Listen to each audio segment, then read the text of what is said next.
ചേച്ചിയെ ഈ ഒരു ബലൂൺ 20 റുപ്യക്ക് വാങ്ങോ?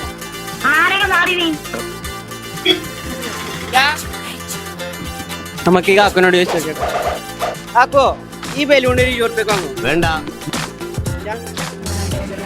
ചേച്ചിയെ ഈ ബലൂൺ 20 റുപ്യക്ക് മേടിച്ച ഞങ്ങൾ റെഡിയാണോ? അല്ല റെഡിയാണോ? ബലൂണാണ് 20 റുപ്യ വേണ്ട.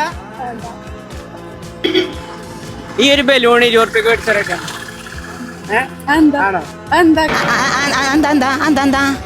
അല്ല നമ്മള് സന്തോഷത്തിന് അത്രേ ഉള്ളൂ. വേറെ കൊത്തുമായിരിക്കുമല്ലേ? കൊത്തണമല്ലോ.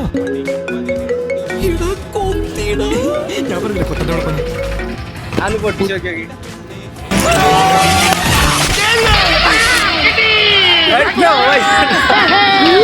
ഹാപ്പി ആയില്ലേ? ഇത് നമ്മള് ഇരട്ടി ആയിക്കാണ്ട് തരും. നമ്മള് അതായത് 400 റുപ്യ ആയിക്കാണ്ട് നമ്മൾ തരും. 3 അക്കൗണ്ട് ഫോളോ ചെയ്യണം. ഒന്ന് എന്റെ അക്കൗണ്ടും പിന്നെ നമ്മള് കൊളാബറേഷൻ ചെയ്ത് ഫോളോ ചെയ്തിട്ടില്ല. കൊളാബറേഷൻ ചെയ്ത അക്കൗണ്ടും ഫോളോ ചെയ്തിട്ടില്ല. അപ്പൊ നമ്മള് 3 അക്കൗണ്ടും ഫോളോ ചെയ്തിട്ടില്ല. അപ്പൊ നമ്മള് ബലൂണിലുള്ള പൈസ കൊടുക്കാൻ പോവാണ്. ഹാപ്പി ആയില്ലേ? ഓക്കെ ശരി. എന്തെന്ന് പേരെന്തെന്ന്? ഓക്കെ ശരി. അപ്പൊ ഗായ്സ് നമ്മൾ ഇനി കുറെ ചലഞ്ച് ചെയ്യാനുള്ള പ്ലാൻ ഉണ്ട്. ഇപ്പൊ തന്നെ ഫോളോ ചെയ്ത് വെച്ചോളി. നമ്മൾ എല്ലായിടത്തും വരാൻ പ്ലാൻ ഉണ്ട്. അപ്പൊ എല്ലാവർക്കും ബൈ.